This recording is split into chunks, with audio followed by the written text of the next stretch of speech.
सकाळी उठल्यावर तुम्हाला असं वाटतं का की शरीर झोपूनही थकलंय? झोप पूर्ण झालेली असते पण तरी डोळ्याखाली काळी वर्तुळं, चेहऱ्यावर निस्तेजपणा, केस गळणं, जरा चाललं की दम लागणं आणि दिवसभर उत्साह नाही असं वाटणं. अनेक महिला वर्षानुवर्ष हे सहन करत असतात.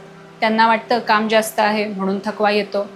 पण प्रत्येक थकवा हा फक्त कामामुळे नसतो. कधी कधी तुमचं शरीर शांतपणे मदतीची विनंती करत असतं आणि ही समस्या कदाचित तुमच्या रक्तातील लोह कमी असण्याची सुद्धा असू शकते.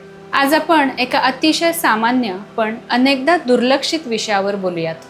तो म्हणजे आयर्न डेफिशियन्सी, शरीरामध्ये लोहाची कमतरता. आज लाखो महिला, तरुण मुली, अगदी पुरुष सुद्धा सततच्या थकव्याने त्रस्त आहेत. पण अनेकांना हे माहितीच नसतं की त्यामागे कदाचित लोह म्हणजेच हिमोग्लोबिन कमी असणं हे असू शकतं.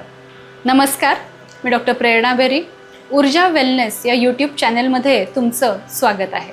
तर आज आपण समजून घेऊयात हिमोग्लोबिन म्हणजे नेमकं काय, ते किती असावं, किती कमी म्हणजे धोक्याची घंटा, घरगुती उपाय कधी उपयोगी ठरू शकतात, डॉक्टरांकडे कधी जायचं, आयुर्वेद याकडे कसं बघतं, सकाळी तुम्ही काय केलं पाहिजे म्हणजे सकाळची दिनचर्या काय, लोह वाढवण्यासाठी काही प्रभावी उपाय आणि शरीराला खरंच ऊर्जा देणारे काही पौष्टिक पेय पदार्थ. क्लिनिकमधल्या एका पेशंटबद्दलच सांगते. एक महिला होती, तिचं वय साधारण 38 वर्ष असेल आणि ती तक्रार काय घेऊन आली की मला खूप थकवा येतोय. म्हणजे सकाळपासून रात्रीपर्यंत काम करत असते पण बऱ्याचदा असं होतं की शरीर माझं साथ देत नाही, केस गळताय, चिडचिड वाढली आहे, जिना चढला तरी लगेचच दम लागतो.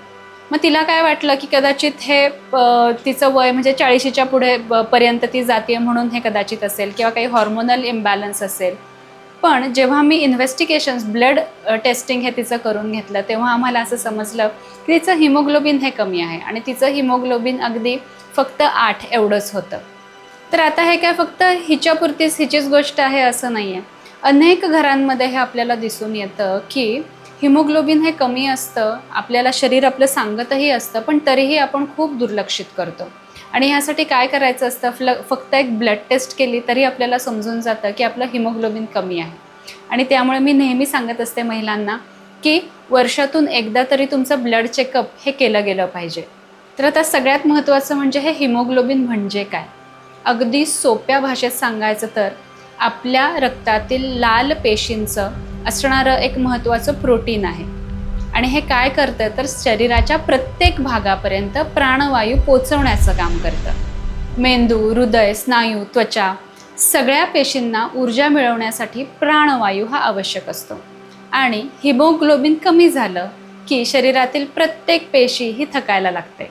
म्हणूनच थकवा हे अशा प्रकारचं एक फिलिंग आपल्याला येत राहतं. तो शरीरातील ऑक्सिजन कमी पोचवण्याचा परिणाम हा असू शकतो. आता सामान्यतः महिलांमध्ये हिमोग्लोबिन किती हवं तर 12 ते 15 ग्रॅम, पुरुषांमध्ये 13 ते 17 ग्रॅम. जर महिलांमध्ये 10 ते 12च्या दरम्यान हिमोग्लोबिन असेल तर ते थोडंसं कमी आहे असं आपण म्हणतो. 7 ते 10च्या मध्ये कमी असेल तर ते साधारणतः कमी आहे असं आपण म्हणतो. पण 7पेक्षा कमी असेल तर मात्र ती एक गंभीर परिस्थिती आहे.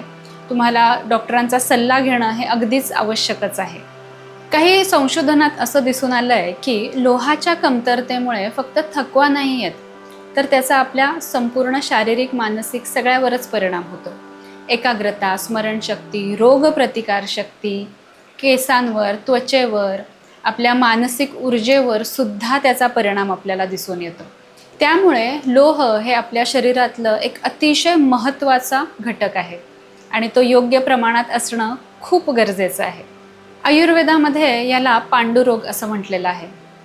तर महत्त्वाचं काय आहे तर फक्त आयर्न खाणं, लोह खाणं हे पुरेसं नसतं तर ते शरीरात शोषलं जाणं सुद्धा तितकंच महत्त्वाचं आहे. त्यामुळे आयुर्वेद हे अग्नी सुधारण्यावर, पचन संतुलित करण्यावर आणि रक्तधातूचं पोषणावर आणि अर्थात तुमचं जीवनशैली सुधारण्यावर भर देतं. तर आजचा सगळ्यात मोठा गैरसमज काय आहे माहिती आहे का. थकवा म्हणजे फक्त कमजोरी.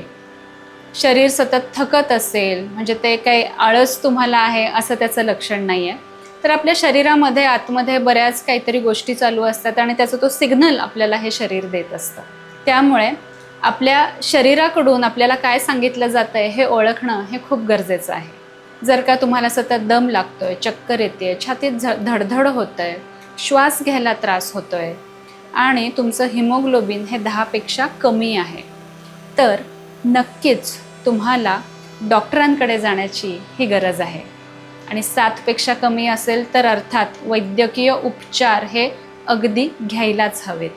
आता जरी आपल्या शरीरामध्ये लोह कमी आहे, पण तरीही एक होलिस्टिक अप्रोच हा कायमच आपण ठेवला पाहिजे जेव्हा आपल्याला कुठलंही लक्षण दिसतंय तेव्हा. तर आपण सकाळची सुरुवात ही कशी केली पाहिजे? कोमट पाणी प्या, काही मिनटं सूर्यप्रकाश घ्या, हलका व्यायाम करा, दीर्घ श्वसन आणि पौष्टिक नाश्ता. ह्या गोष्टी ह्या आपल्या शरीराच्या कार्यक्षमतेवर खूप मोठा परिणाम करतात. आता आपण बघूयात की 10 गोष्टी जे तुमचं लोह हिमोग्लोबिन हे वाढवणार आहेत. सगळ्यात महत्त्वाचं म्हणजे आहारामध्ये तुम्हाला लोहयुक्त पदार्थ हे घेतलेच पाहिजेत. जेवणाबरोबर तुम्हाला व्हिटॅमिन सी म्हणजे जीवनसत्व क ची आवश्यकता आहे. जेवणानंतर चहा कॉफी ही टाळा. लोखंडी कढईमध्ये स्वयंपाक करा. पुरेशी झोप घ्या, खूप गरजेचं आहे. मानसिक ताण कमी करेल या सवयी तुम्ही लावून घ्या. पचनशक्ती सुधारण्यावर भर द्या. सतत बाहेरचे अन्न हे कमी करा. नियमित व्यायाम करा, अगदी गरजेचं आहे. आणि वेळोवेळी तुमच्या रक्ताची तपासणी करून घ्या. बऱ्याचदा असं होतं की अनेक लोक हे लोहयुक्त पदार्थ खातात, पण तरीही हिमोग्लोबिन जेवढं पाहिजे तेवढं वाढत नाही किंवा पटकन वाढत नाही. कारण लोह शरीरामध्ये शोषून घेण्यासाठी म्हणून जीवनसत्व क म्हणजे व्हिटॅमिन सी ची खूप गरज असते. हे कशातून मिळणार आहे आपल्याला? आवळा, लिंबू, संत्री, मोसंबी, टमॅटो, डाळिंब हे पदार्थ तुम्ही नक्की खाल्ले पाहिजेत. नाश्त्यामध्ये तुम्ही मोड आलेली कडधान्य, नाचणी, मुगाची उसळ, तीळ, गूळ, खोबरं किंवा गूळ आणि शेंगदाणे, उकडलेले हरभरे, डाळिंब हे पदार्थ शरीराला पोषण देण्यासाठी नक्की मदत करू शकतात. आता आपण काही पौष्टिक पेय बघूयात किंवा आपण त्याला ज्यूस, स्मूदीज असं म्हणू शकतो की ज्याने तुमचं हिमोग्लोबिन वाढायला अगदी चांगली मदत होणार आहे. एक अगदी फेमस म्हणजे ABC ज्यूस. ए म्हणजे apple, B beetroot, C carrot किंवा ॲपलच्या ऐवजी आपण आवळासुद्धा घेऊ शकतो इथे. यामध्ये तुम्ही थोडंसं आलं आणि लिंबूसुद्धा वापरू शकता. ह्याचं एकत्र ज्यूस करा. हे जे कॉम्बिनेशन आहे यामध्ये लोह आणि व्हिटॅमिन सी हे अगदी योग्य प्रमाणात असल्याने लोहाचं ॲब्झॉर्प्शन जे आहे हे अतिशय चांगल्या पद्धतीने होणार आहे. दुसरा पदार्थ म्हणजे खजूर, मनुका आणि तीळ. हे तुम्ही समजा एकत्र करून याचंसुद्धा ज्यूस, स्मूदी ही करून घेतली, तीही अतिशय चांगली तुम्हाला उपयोगी ठरेल. त्यानंतर पालक, आवळा, पुदिना हे सुद्धा कॉम्बिनेशन खूप चांगलं आहे. या प्रत्येक कॉम्बिनेशनमध्ये मी तुम्हाला लोह आणि व्हिटॅमिन सी ह्याचं एकत्रितपणे कॉम्बिनेशन करून दिलेलं आहे. त्यामुळे सगळ्याचं ॲब्झॉर्प्शन चांगलं होऊन तुमचं लोह हिमोग्लोबिन वाढण्यासाठी चांगली मदत होणार आहे. पण सगळ्यात महत्त्वाची गोष्ट, ह्या आत्ता सांगितलेल्या कॉम्बिनेशन्सवर किंवा पदार्थांवर तुम्ही फक्त अवलंबून राहू नका. तुमचं समजा लोह हे कमी असेल तर डॉक्टरांचा सल्ला हा नक्की घ्या. कारण आपल्या गरजेनुसार उपचार घेणं हे अत्यंत महत्त्वाचं आहे. आणि समजा तुम्ही योग्य पद्धतीने आहार आणि त्याचबरोबर औषधं जर का घेतली तर महिन्याला 1 ते 2 ग्रॅम हिमोग्लोबिन हे वाढू शकतं. आणि तुम्ही 2 ते 3 महिन्यांनी तपासणी केली तर तुम्हाला साधारणतः तुमचं आधीच्यापेक्षा किती हिमोग्लोबिन वाढलं आहे हे सुद्धा तुम्हाला समजेल. तर आपलं शरीर हे आपल्याशी सतत बोलत असतं, फक्त ते आपण ऐकत नाही. त्यामुळे आपल्या शरीरातल्या लक्षणांकडे लक्ष द्या आणि त्यावर योग्य वेळी योग्य उपाय हा नक्की करा.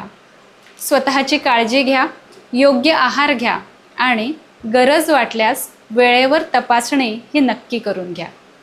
ही माहिती तुम्हाला आवडली असल्यास तुमच्या मित्रमैत्रिणींना नक्की शेअर करा आणि अशाच आरोग्यविषयक माहितीसाठी चॅनेलला सबस्क्राईब करायला विसरू नका.